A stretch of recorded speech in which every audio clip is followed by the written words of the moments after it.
Pai do Senhor para todos. A vida seria insuportável sem senso de humor. Uma pessoa normal sorri em média 15 vezes por dia. Norman Cousins, um político e jornalista norte-americano, ele fazia uma pergunta retórica: isso é muito ou é pouco para você? Ou seja, durante um dia você sorrir pelo menos 15 dias. Tenho dado palestras, ministrado estudos bíblicos, tenho pregado no Brasil e no exterior. Minha alma é leve. E eu vivo com leveza, com suavidade. Procuro ser suave nas palavras, no trato, na abordagem. E que prazer participar dos 76 anos. Um homem com 56 anos. Só vim nascer 20 anos depois da fundação dessa igreja. E Deus me incluiu na história dessa igreja, com quase 8 décadas de existência. 28 anos de presidência do pastor e uma figura histórica, Clementino Barbosa, um homem muito respeitado, inclusive pela alta liderança do nosso ministério. Um homem que fez história e que em vida deixa-nos um legado extraordinário. Que Deus lhe dê vida longeva, muita saúde. Que Deus dê paz e alegria a todos os seus 7 filhos, 6 homens e uma mulher. A tantos netos, bisnetos, a sua posteridade. Que Deus abençoe. Quero aqui me dirigir também ao vice-presidente, pastor Léo Barbosa. Louvo a Deus pelo momento singular que essa igreja está vivendo, tendo o Senhor na linha de frente, ao lado do seu paizão, sendo apoiado por esses fiéis escudeiros.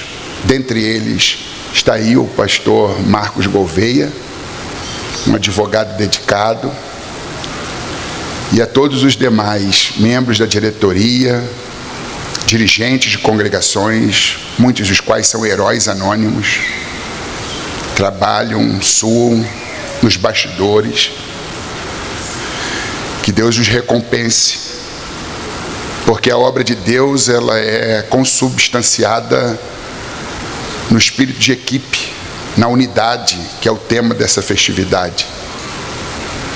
Eu estava pedindo a Deus uma palavra e quero me furtar ao tema, ainda que falarei sim tanto da unidade quanto da importância de se estabelecer toda obra que realizamos na verdade. Mas me veio ao coração um tema diferente para compartilhar com vocês: depressão. A depressão é o mal do século. É bem possível que você tenha alguém depresso em casa, um parente, um amigo. Quem sabe se eu não estou falando a alguns depressos, a algumas pessoas que estão deprimidas, que foram diagnosticadas com depressão, estão se debatendo com essa questão da saúde mental. Quem sabe se eu não estou me dirigindo sem que eu saiba quem a portadores de transtorno de ansiedade, síndrome do pânico, e tantos outros transtornos, a exemplo do burnout. E eu quero aqui trazer a vocês um personagem bíblico emblemático, talvez um dos mais conhecidos e admirados do Antigo Testamento, Elias. Sentados como estão, permaneçam. Em 1 Reis 17, a gente se dá conta do seu chamado. Ele é tirado de uma cidadezinha perdida no mapa chamada Tisbé, uma região remota de Gileade, E Deus então tira aquele homem lá do interior e o introduz no palácio em Samaria, em Israel, Reino Norte, porque estava a nação vivendo dias difíceis, de idolatria, de desgoverno. E Deus então, mesmo sendo preterido, Ele não havia preterido o seu povo. Mesmo o povo tendo dado-lhe as costas, Deus não havia lhe dado as costas. E Deus então, Ele chama um homem comprometido com a verdade, porque naquela época não havia unidade, não havia essa união. O povo estava como um trem descarrilado. E Deus então chama um homem comprometido com a verdade. E quando Elias é introduzido no capítulo 17 de 1 Reis, ele, sem questões protocolares, ele diz: assim diz o Senhor, vive o Senhor. E começou a denunciar o pecado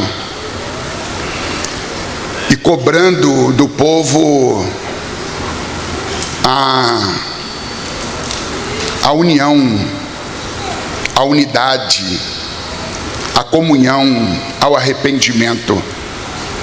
O rei Acabe, ele era casado com uma rainha malfazeja, uma mulher completamente destemperada, autoritária, chamada Jezabel.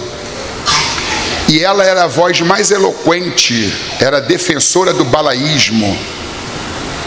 E ela quem havia influenciado o rei e influenciado toda uma nação, fazendo-os se curvarem diante de Baal. E os dias eram difíceis e o pecado da idolatria foi castigado com seca, com fome, porque Elias, ele profetiza o juízo. E o profeta é diferente do sacerdote, porque o sacerdote ele cumpre protocolos, o profeta os quebra. Ele é curto e grosso. Ele diz: se não se arrependessem, Deus reteria a chuva e a terra não seria visitada por Deus e haveria seca. E em havendo seca haveria o flagelo, o maior flagelo da humanidade, que é a fome. Algumas pessoas são despertadas por Deus com tapinhas nos ombros, enquanto outras só com safanões no pescoço. C.S. Lewis, um escritor clássico irlandês, ele diz que o sofrimento é o megafone que Deus usa para despertar o mundo surdo. E muitas vezes Deus se vê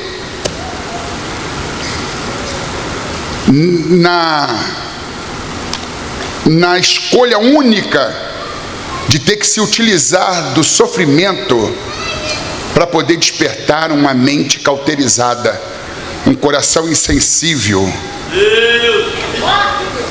E Deus então usa a fome, a penúria, a miséria, a seca, para poder despertar uma consciência morta. Então, quando ele profetiza o juízo, ele então vivencia até o juízo, porque todos vivem as consequências da seca, inclusive o profeta, a quem Deus diz: retira-te daqui, vai para o Querite, para uma região desértica, viva nas proximidades do ribeiro, quando tiver sede beberá da água, e não se preocupe, porque o Deus que dá a direção, Ele dá a provisão. Todas as manhãs e tardes os corvos visitavam Elias, levando pão e carne, e ele bebia do ribeiro. Aí o chamado que é nos apresentado no capítulo 17 de 1 Reis, agora no capítulo 18 do mesmo livro, Elias, ele passa a ser conhecido como um homem timorato, audacioso, fervoroso, corajoso, um profeta destemido que topa qualquer parada e não para em nenhuma topada. Ele enfrenta o balaísmo, ele enfrenta os profetas de Baal, ele os desafia. E para encurtar o caminho, teremos consagrações ainda, depois da mensagem. Fica comprovado que o Deus verdadeiro é o Deus de Elias. E os profetas de Baal são desmascarados. A maior defensora do balaísmo, que era a rainha Jezabel, ficou desacreditada. Não tinha mais condições de manter o seu discurso, dizendo que Baal era Deus. Aí, meus irmãos, nós vemos Elias no ativismo profético. Vemos Elias arregaçando as mangas e com a mão no arado, focado na obra, focado no ministério profético. Só tem que onde se tira e não se põe, acaba. É uma lei inexorável. E ele não está percebendo que o copo dele está ficando cheio, está se enchendo, está se enchendo, está se enchendo, porque ele não se dá descanso, ele não obedece o ritmo divino, ele é proativo, ele é extremamente dedicado. Só tem que ele, por mais que tivesse a unção, um chamado sobrenatural, era de carne e ossos, sangue, músculo e pele, cartilagem e tutano. O homem não é uma máquina. O homem é um ser humano. Não é de ferro, de aço ou de grafeno, 200 vezes mais resistente do que o aço. O homem é um mero comedor de arroz, feijão e ovo que faz a alegria do povo. O homem se debilita, se exaure, e quando não, colapsa. Aí aquele homem, aquele grande vulto veterotestamentário, aquele Elias, o profeta do fogo, tão admirado e celebrado por nós assembleanos. Elias nos representa, o profeta do fogo, o homem canela de fogo. Porém, no capítulo 19, você vê Elias debaixo do zimbro, fazendo a oração mais pessimista de toda a sua vida, dizendo: Senhor, já basta, porque é melhor morrer do que viver. Aí Elias, irmãos, ele havia, depois de ter desafiado os profetas de Baal, o capítulo 18, versículo 40 diz que no ribeiro de Quizon, ele os matou ao fio da espada. Ele se debruçou sobre a tarefa de matar 450 profetas de Baal, uma tarefa hercúlea para um único homem. A Bíblia diz que depois de ter enviado o seu servo, o seu moço, por diversas vezes, para ver se havia sinal de chuva, e quando esse moço esbaforido volta pela 7ª vez, dizendo: eu só vejo uma nuvem tamanho da mão de um homem. Aí ele diz: é o sinal que eu precisava. E ele diz para Acabe: Acabe, corra com seus cavalos e carruagem porque está vindo aí um temporal. Aí a Bíblia diz no versículo 46 do capítulo 18, que Elias a pé, ele passa pelo rei Acabe, que estava de carruagem sobre cavalos. Olha só que feito extraordinário. Um homem a pé, ele corre mais do que os cavalos e passa o rei de carruagem.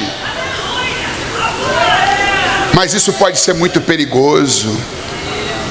A gente vê Elias no capítulo 18 correndo, dando o máximo de si. Mas no capítulo 19, a gente o vê estafado, ansioso, estressado, com burnout, queimado, sem energia, depresso e pedindo a Deus no seu ânimo a morte. A história dá conta de um moço chamado Robert Murray McCain, um jovem pastor escocês que colocou no seu coração o ardente desejo de evangelizar todo o seu país, que não é um grande país em termos de dimensões territoriais, a Escócia. E ele, focado no ministério de evangelização e de missões, ele suava e se demonstrava incansável, focado no ministério, na pregação da palavra, na difusão do evangelho. Ele se descuidou em relação ao comer e ao beber, ao dormir. Ele dormia pouco, muitas vezes tão focado no reino, na obra de Deus, no seu ativismo, ele se esquecia de comer, de se alimentar, de forma que sem nutrientes, proteínas e vitaminas, ele foi se vulnerabilizando, ficando fragilizado, foi se exaurindo, se debilitando, e de repente com o seu corpo bem vulnerável a uma pandemia de tifo, e as pessoas já as contraem, começam a passar mal, morrer, e ele também é vitimado pela tifo. E no leito de dor, aos 29 anos, 2 meses antes de completar 30, tendo nascido em 1813, mas morre em 1843. Quando visitado por um amigo, ele diz: "Ó, meu amigo, Deus me deu um cavalo e uma mensagem. Eu matei o cavalo, e agora o que fazer com a mensagem?" O cavalo, quando McCain usava de uma figura de linguagem, ele se referia ao seu corpo, ao seu vigor. Um jovem que não havia completado 30 anos, e ele havia matado o cavalo. E agora ele diz: "Eu matei o cavalo, e o que fazer com a mensagem? Se você não tiver tempo para cuidar da sua saúde, terá que arrumar tempo para cuidar da sua doença." A Bíblia diz em Eclesiastes capítulo 9, versículo 10: "Tudo quanto te vier às mãos para fazer, faze-o conforme as tuas forças.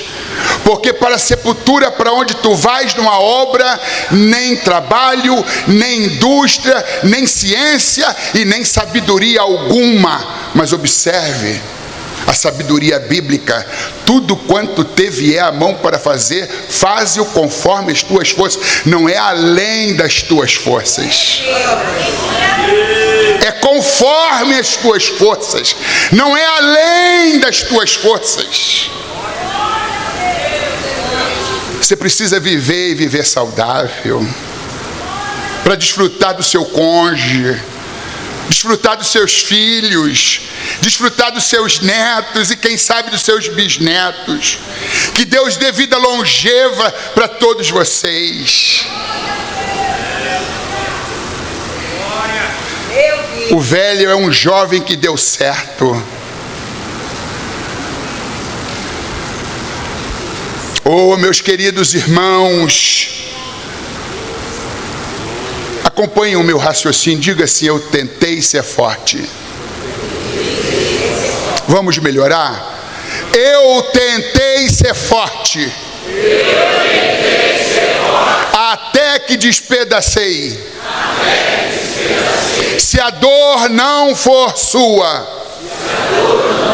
não lhe cabe chamar de frescura. A pessoa não se deprime porque ela é fraca. A pessoa, ela entra em depressão porque ela tentou ser forte por muito tempo.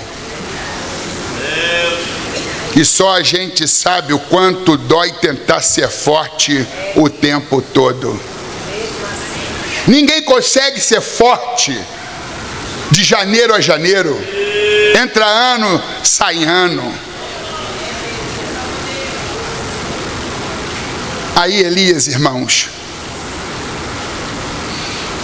ele mata os profetas de Baal, e quando Acabe chega em casa, preocupado, como dar notícia para a rainha, porque era uma mulher autocrata, uma mulher nervosa, destemperada, briguenta, marrenta, nojenta.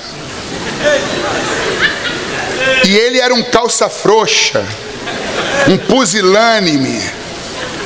E ela crescia em cima dessa fraqueza do marido, porque ela era uma mulher centralizadora, dominante, arrogante. Mateus Henry, um teólogo presbiteriano que morreu ainda muito jovem, aos 51 anos de idade, ele diz que há pessoas que expulsam demônios, há outras que têm demônios e ainda outras que são demônios. Jezabel, ela se classifica na terceira categoria. Na verdade, irmãos, quando Acabe chega em casa e diz assim: eu nem te conto. Conta! Tu vai contar. Eu te conto então. Aí ela fez saber a Jezabel como Elias havia matado todos os profetas de Baal ao fio da espada. Aquela mulher que já era endemoniada, cheia de demônios, os demônios ficaram com medo e saíram dela. E ela saiu correndo atrás dos demônios. Volte aqui, seus covardes. É claro, né? Isso aqui é uma figura de linguagem. Mas para vocês terem uma ideia de quem era Jezabel. Aí aquela mulher disse assim: eu prometo, em nome dos meus deuses. Era uma feiticeira, uma idólatra, quanto mais. Se amanhã der certo, nesta mesma hora, em 24 horas, Elias também será um defunto. Ele transpassou a espada nos 450 profetas de Baal. Daqui um dia, ele também será um homem morto. Aí chamou um mensageiro e diz: vá, percorra Valados, Campinas, todas as regiões remotas, aldeias, e fale para aquele profeta de meia tigela que ele vai ser um homem morto.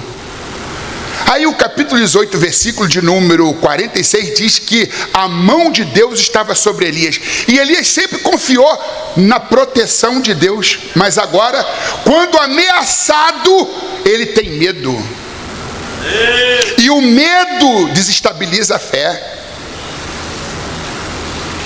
Ô irmãos, alimente a sua fé e deixe o seu medo morrer de fome. Quando for desafiado, ameaçado, não se aconselhe com seus medos, porque os medos são péssimos conselheiros. Tudo na vida se expande ou se contrai proporcionalmente à coragem do indivíduo. Covardia é medo consentido, coragem é medo dominado. E Elias, que sempre dominava o seu medo, agora ele sucumbe e faz concessão, se aconselha com seus medos.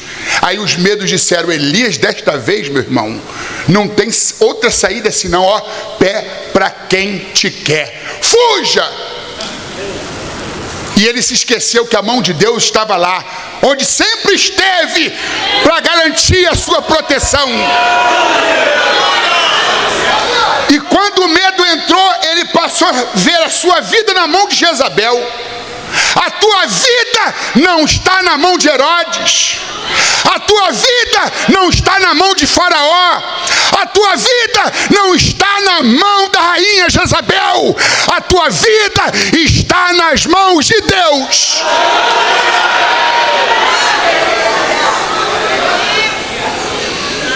Aí a Bíblia diz, irmãos, que ele comete um erro. Ele tinha um moço, um discípulo. Aquele discípulo só conhecia o profeta Elias no apogeu,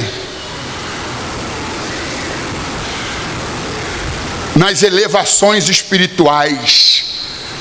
Só tem que Elias, ele estava forte por fora, fraco por dentro, e não queria que o seu companheiro conhecesse a sua interioridade.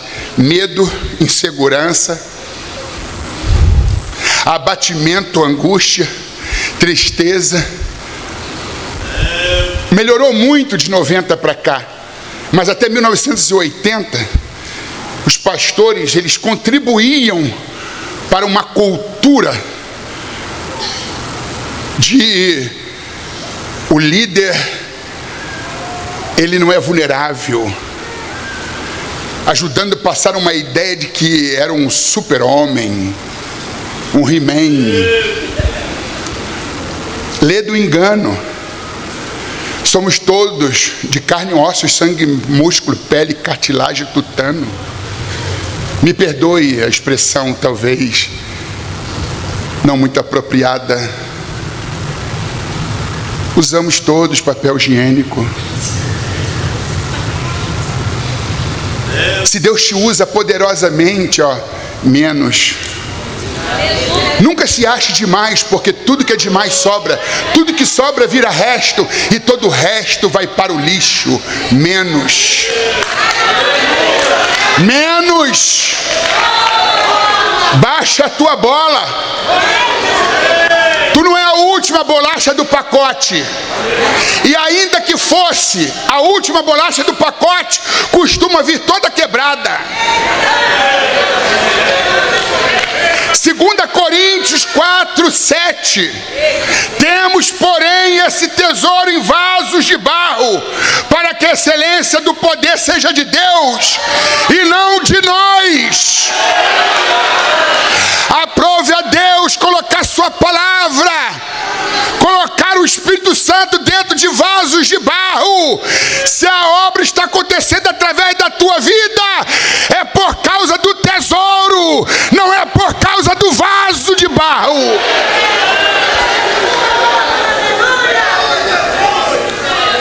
O Salmo 103, versículo 4 diz: pois Ele conhece a nossa estrutura, lembra-se que nós somos pó.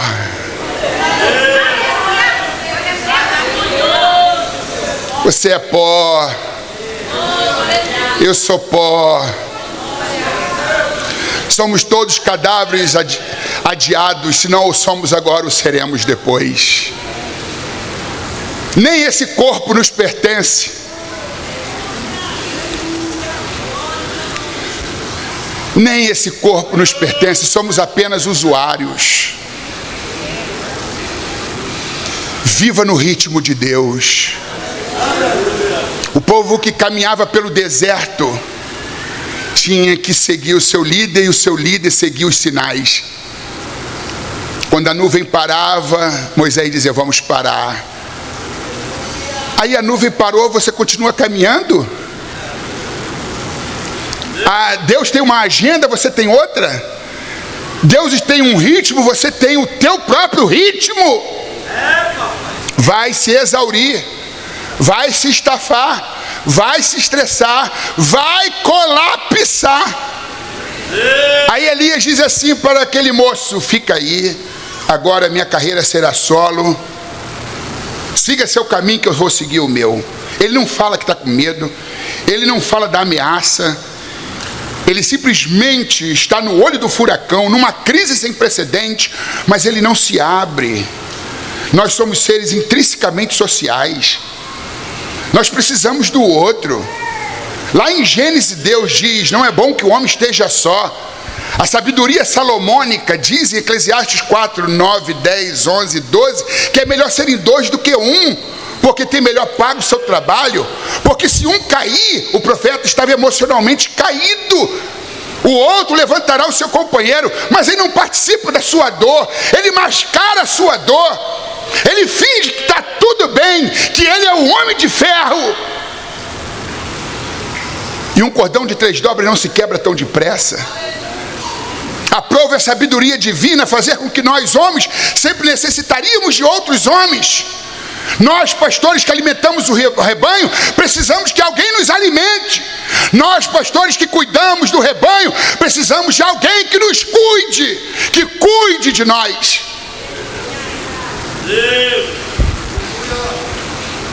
Aí, meus irmãos, esse Elias, o profeta do fogo, extraordinário, intimorato, audacioso, fervoroso, imbatível, incansável, o copo foi enchendo, enchendo, enchendo, aí faltava apenas uma gota para entornar, e a gota foi a ameaça de morte. Agora tu vê, o homem que foge para não morrer, agora está debaixo do zimbro dizendo: já basta, porque é melhor morrer do que viver, pedindo a Deus a sua morte.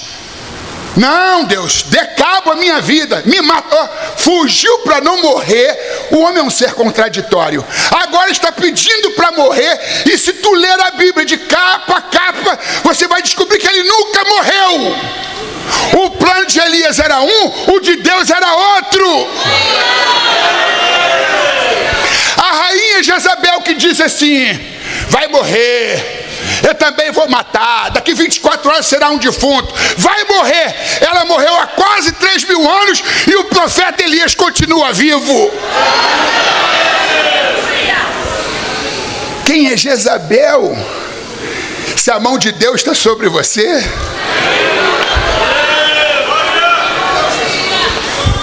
Tiago, ele explica melhor o que aconteceu com Elias. Capítulo 5, versículo de número 17 e 18, da epístola que tem o seu nome, diz assim: Elias era homem sujeito às mesmas paixões que nós. Orando, pediu que não chovesse, e por 3 anos e 6 meses não choveu sobre a terra. E orou outra vez, e o céu deu chuva, e a terra produziu o seu fruto. O homem que tinha a chave para fechar e abrir o céu, agora está debaixo da giesta de um arbusto no deserto, dizendo: Deus, já basta, porque é melhor morrer do que viver. Aí a Bíblia diz que ele se assentou, isso fala de prostração. Consequentemente, ele se deitou e dormiu. E esse é um sono provocado para fugir da realidade. Estava cansado, exaurido, estressado, mas ele quis fugir da realidade. Quanto mais eu dormir, menos consciente das ameaças, das vicissitudes, dos percalços, das mazelas, dos problemas, das ameaças, dos problemas. Então ele quer viver dormindo. Está no desertão, não tem hospital, clínica psiquiátrica, consultório de psicologia, não há assistente social, não há psicólogo, psiquiatra, psicoterapeuta, não há maqueiro, enfermeiro, não há médico. Ele está no deserto. Diga assim comigo: a força que você precisa, aponta para cima, virá do céu. Diga assim: a força que você precisa virá do céu. De novo: a força que você precisa virá do céu.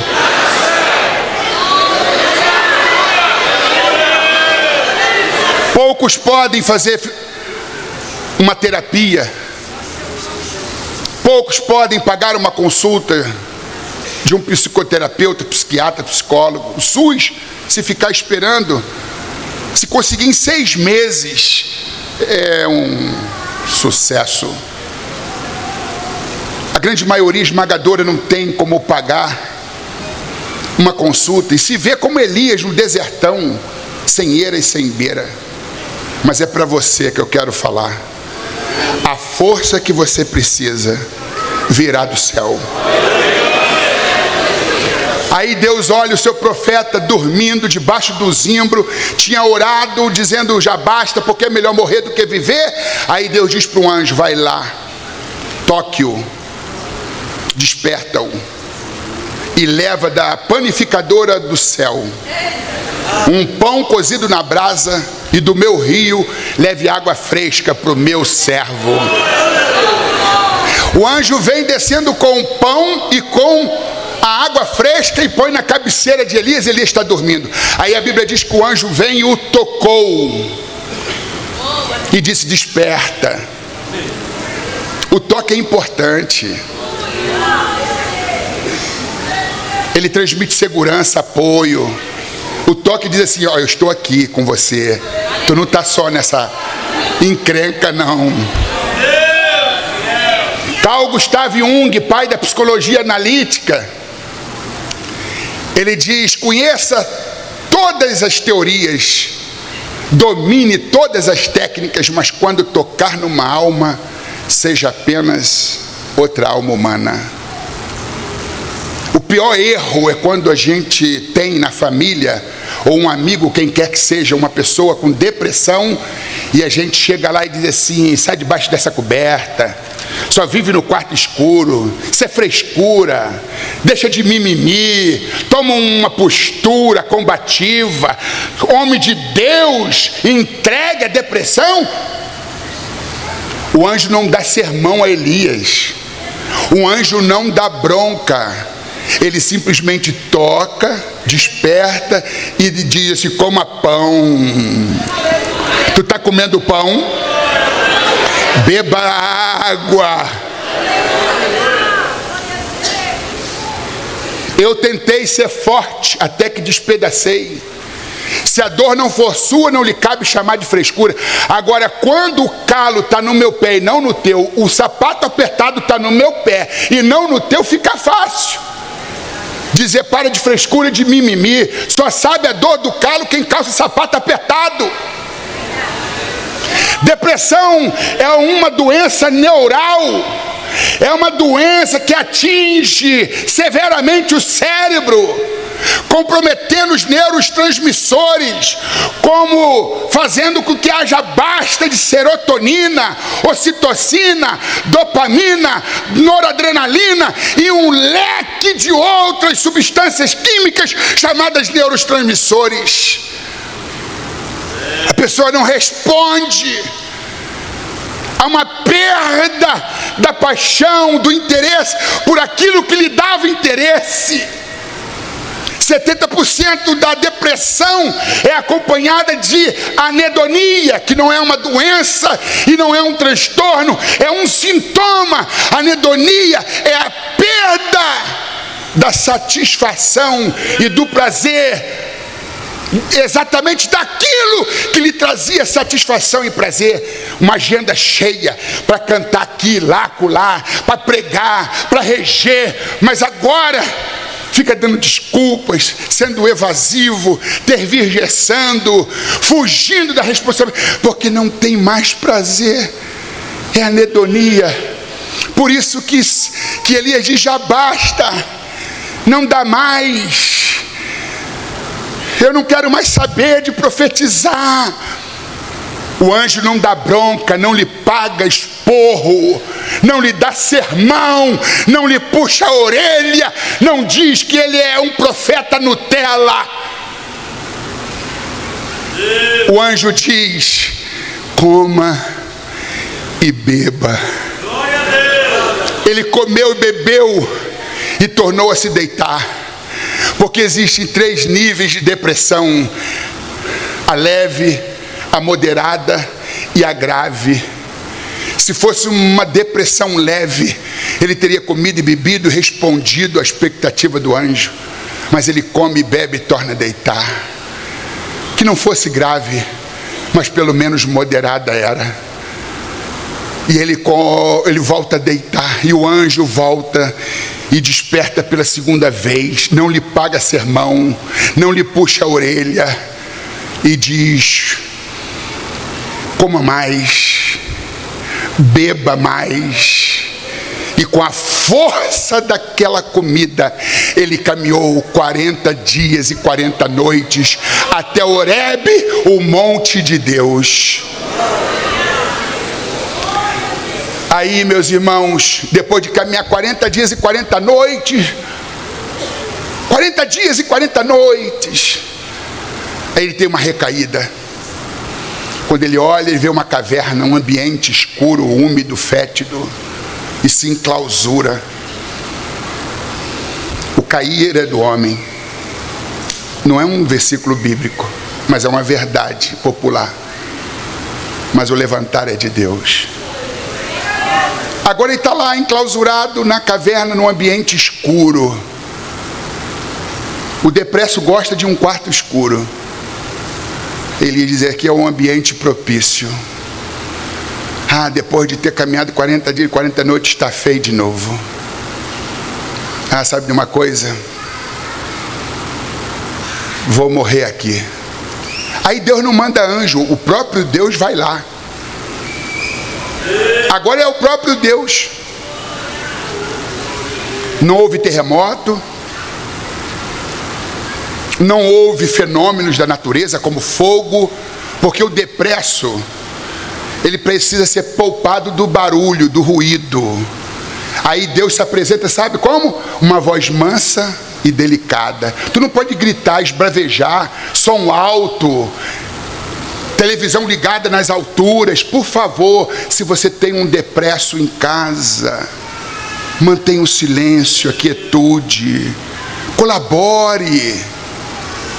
O próprio Deus vai e diz: que fazes aqui, Elias? Volte pelo teu caminho. Diga assim: se a dor não for sua, não lhe cabe chamar de frescura. Ninguém tem o direito de criticar o outro, senão ninguém tem o direito de criticar a dor do outro se não a sente. Cuidado com o seu julgamentalismo. Cuidado com o seu dedo em riste. Quando um irmão cai, qual é a primeira parte do corpo que você usa? Primeiro, o dedo. Está vendo aí? Está vendo aí? Ou a língua? Não use o dedo para apontar, nem a língua para acrescentar dor à dor. Só temos o direito de olhar para quem está prostrado de cima para baixo se o nosso propósito é ajudarmos a levantá-lo. Use as mãos para levantar, para erguer, soerguer, apoiar, restaurar, curar. José Saramago, um escritor português, nascido em 1922, morto em 2010, Prêmio Nobel em Literatura em 1998.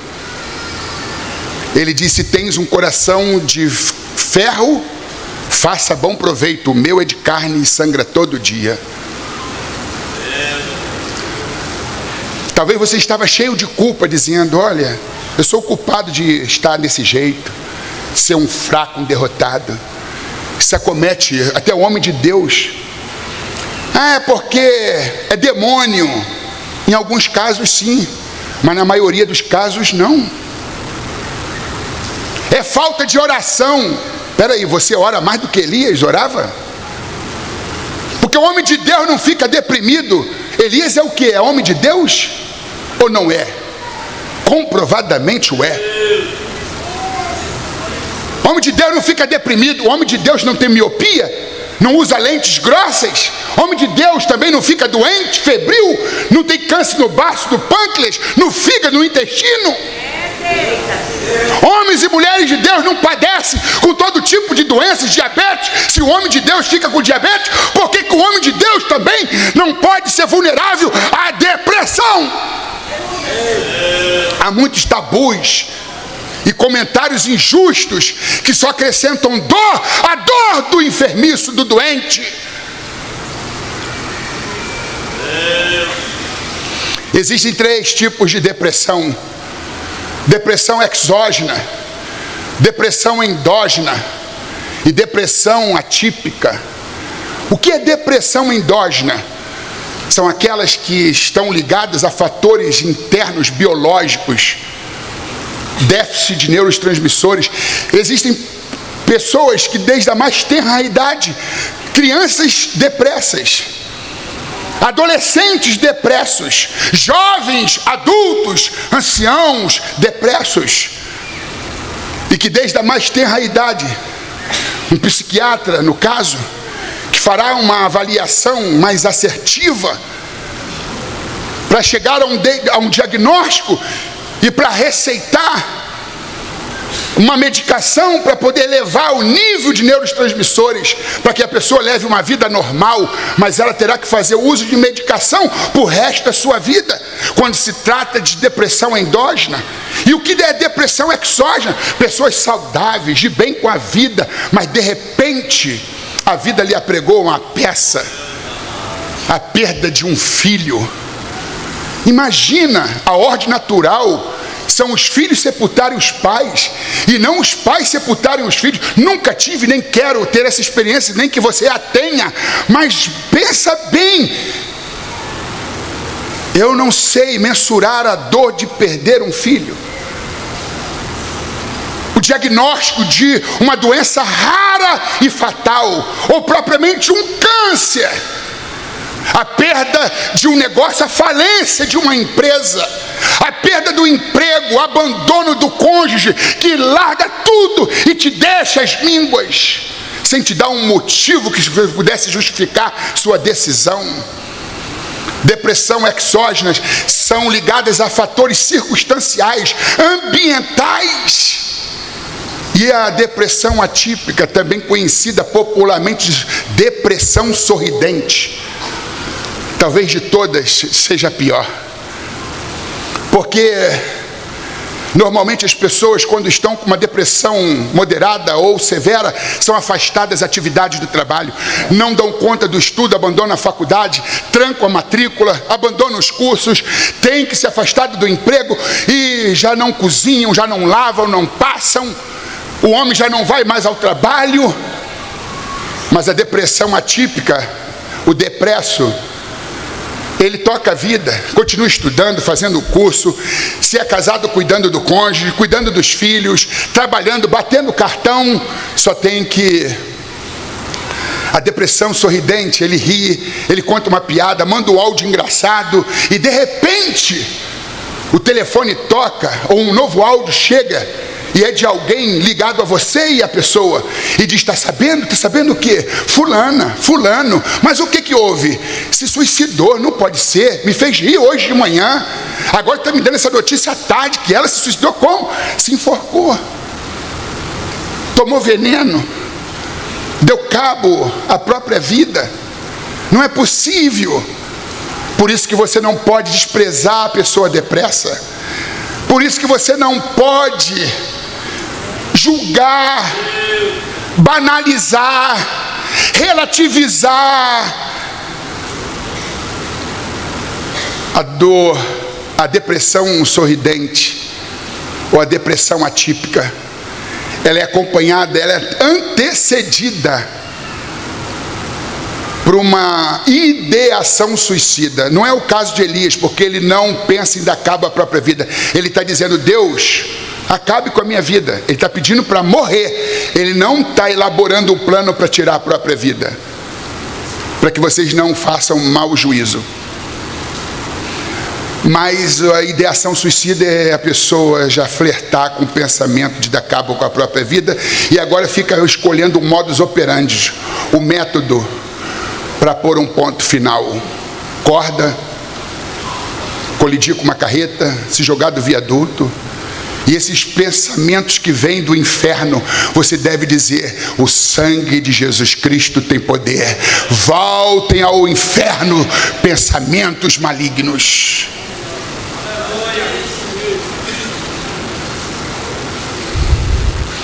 As 3 fases mais ditas por pessoas depressivas: eu quero morrer, eu não aguento mais, tira-me daqui, ó Deus.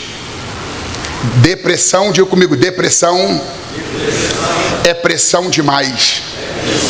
Se você nunca teve, não julgue, ajude.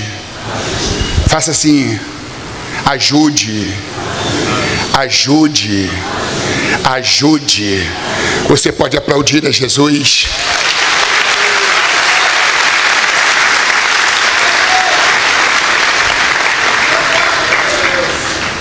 Não se iluda com as aparências. Estar sorrindo não significa estar feliz. O que a maioria das pessoas não sabe é que depressão não tem cara. Por isso que a gente tem que ter vida de oração e sensibilidade, para a gente flagrar o coração, a interioridade do ser. Porque tem muita gente mascarando, forçando um sorriso teatralizado. Mas um verdadeiro pastor, um verdadeiro profeta, uma irmã de oração, ela consegue ver o que a maioria não enxerga.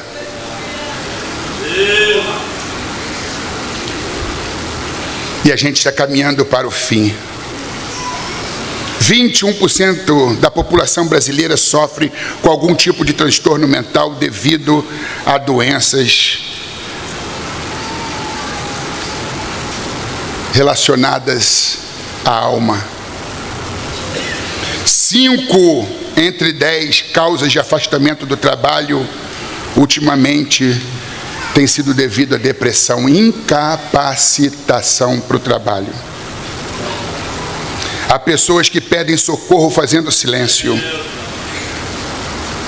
Porém, o coração que mais sangra é aquele que finge que é de ferro. E o nosso coração é de carne e sangra todo dia.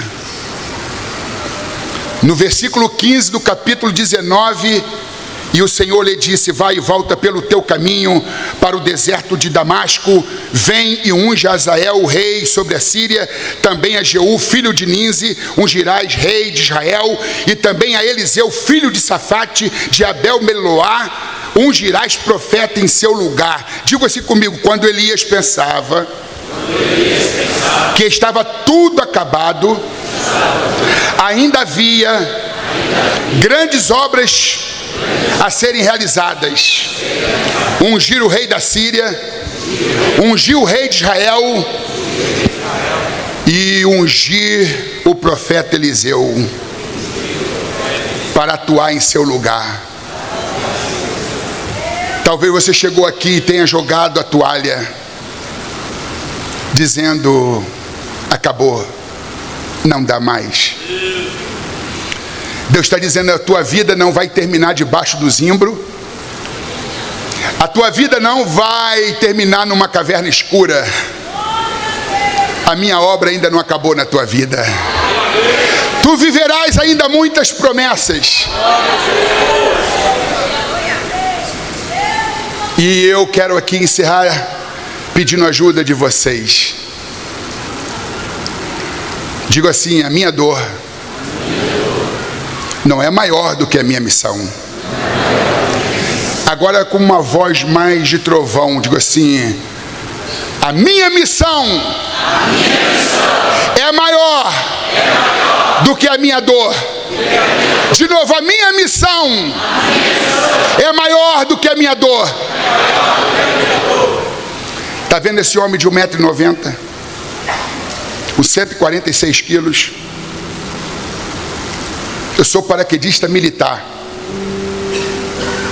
Eu digo sou porque eu sou diplomado pelo Exército Brasileiro, uma tropa de elite do Exército das Forças Armadas. Passei pela mesma área de estágio que o Bolsonaro e todas essas figuras emblemáticas do nosso exército verde-oliva passaram. Já saltei muito de paraquedas. Hoje não sei se existiria paraquedas para o meu tamanho e peso. Aos 41 anos eu fui diagnosticado com 5 doenças neuropáticas, além de uma doença tipicamente feminina que a cada 7 mulheres um homem sofre: fibromialgia. Aquele cara que era halterofilista, montanhista, que fazia agachamento com 167 quilos, hoje não consegue carregar bolsas de compra. Para caminhar é travado depois de 500, 600 metros. Quando se abaixa para pegar uma caneta, para se levantar, só com a ajuda do céu. Eu sou fruto de uma família traumatrofílica, não tenho o privilégio que o pastor Léo e outros tantos, filho de pastor, eu sou filho de alcoólico. Já sou fruto de um lar desajustado, desequilibrado, de um ambiente enfermiço, insalubre. Casei-me. Apesar de não ter tido bons pais, eu me propus a ser um bom pai. Apesar de ser vítima da parentalidade disfuncional, eu tenho procurado ser um pai salubre e saudável. Tenho 2 filhos, um que mora em Portugal com 28 anos e um especial de 22 anos, mas com idade mental de 7, por conta de uma craniosinostose e de uma síndrome de Carpenter. Nasceu sem o céu da boca, com uma certa dificuldade motora, sofreu uma pressão intracraniana, fala com muita dificuldade. E eu tenho uma esposa que perdeu a mama direita, fez sessões de quimioterapia, ficou careca, e quando se flagrava diante do espelho com 38 pontos, sem a mama direita e sem os cabelos da cabeça, entrou em depressão. Quando se curou, o pai dela teve uma morte súbita, um infarto fulminante, e ela teve uma recaída. 3 anos depois, a mãe, com toda a saúde, com 71 anos, contraiu H1N1. 4 dias depois veio a óbito. Voltou a ter depressão. Eu tinha sofrido 3 de maio e perdido a consciência. Quando eu cheguei aqui em São Paulo, aos 41 anos, em 2009, há 14 anos e meio, fui transferido do Rio de Janeiro, minha terra natal, para São Paulo. Procurei ajuda médica para poder ter saúde para cuidar da minha esposa e do meu filho especial. Fiz um exame de polissonografia e acusou 54% de oxigenação no cérebro, e eu era um forte candidato para um AVC, acidente vascular cerebral, um infarto agudo do miocárdio e outras doenças afins. Eu disse, eu tenho que me cuidar. A equipe médica disse, você vai morrer se não se cuidar. Depois de muito tratamento, me sugeriram uma cirurgia chamada ortognática bimaxilar reconstrutiva. Não por uma questão de repaginação, de estética ou de harmonização facial, mas por uma questão de vida ou morte. Tive uma parada cardiorrespiratória, quase morri.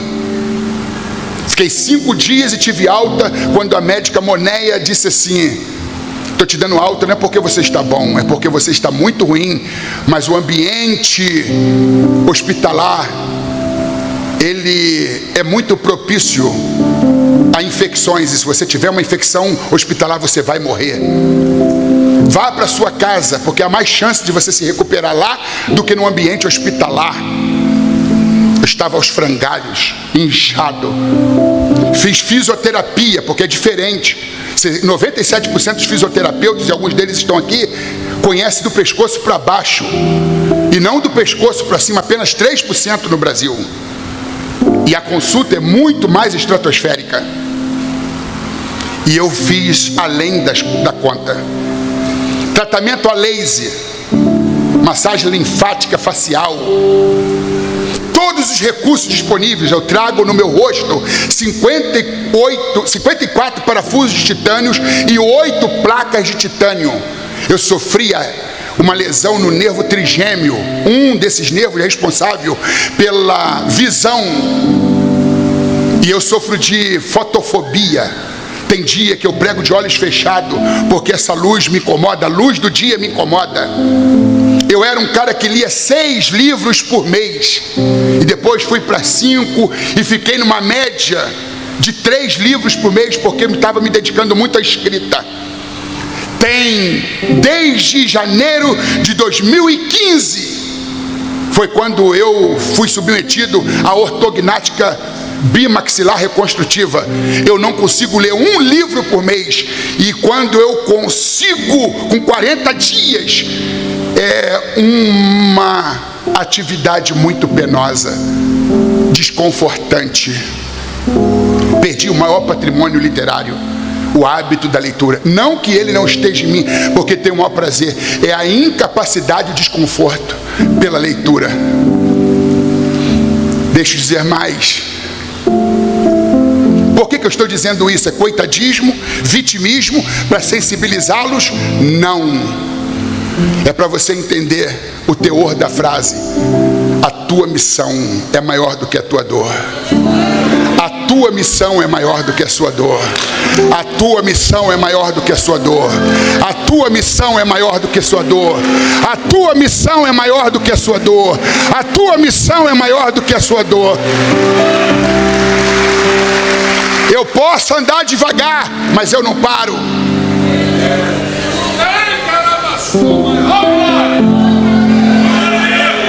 Grande estadista norte-americano Martin Luther King.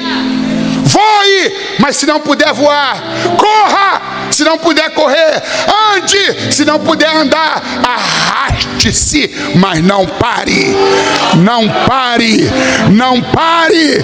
Você pode aplaudir a Jesus.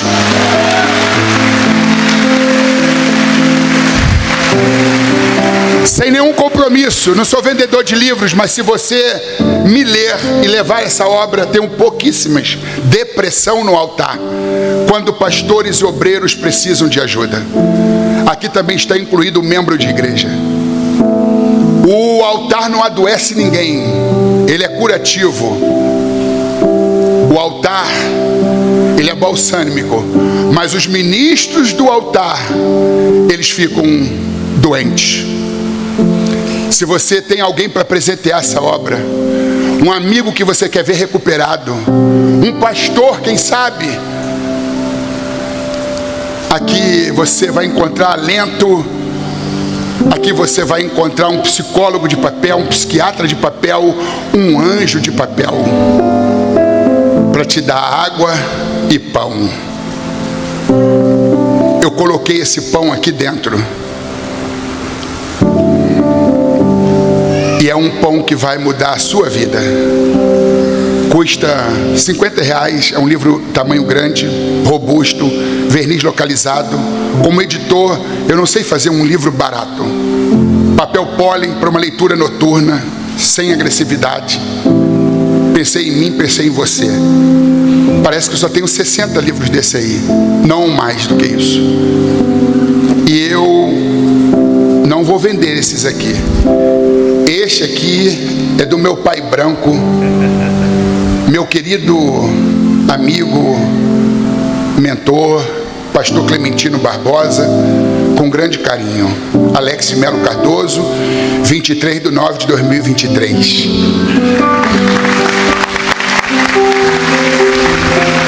Ao meu querido amigo, pastor Léo Barbosa, com carinho do autor, Tim Maia, 23/9/2023.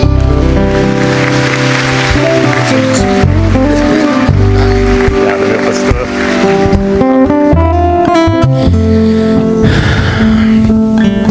Fecha o olho. Fecha os teus olhos. Oremos, meus irmãos. Senhor nosso Deus e nosso Pai, em o nome de Jesus, te louvamos e te agradecemos, ó Deus, por mais um dia de festividades, pela tua bênção, pela consagração, ó Deus, de diáconos e presbíteros, por cada vida que o Senhor trouxe, que possamos, ó Deus, continuar adorando o teu nome. Leva-nos na tua paz, guardados pelo teu poder, ó Deus. É o que nós te pedimos e te agradecemos, em o nome de Jesus. Amém. Que o amor de Deus, nosso Pai, a graça do nosso Senhor e Salvador Jesus Cristo e a comunhão do Espírito Santo seja com a sua igreja e nela permaneça para sempre. Amém. Dê um abração no seu irmão.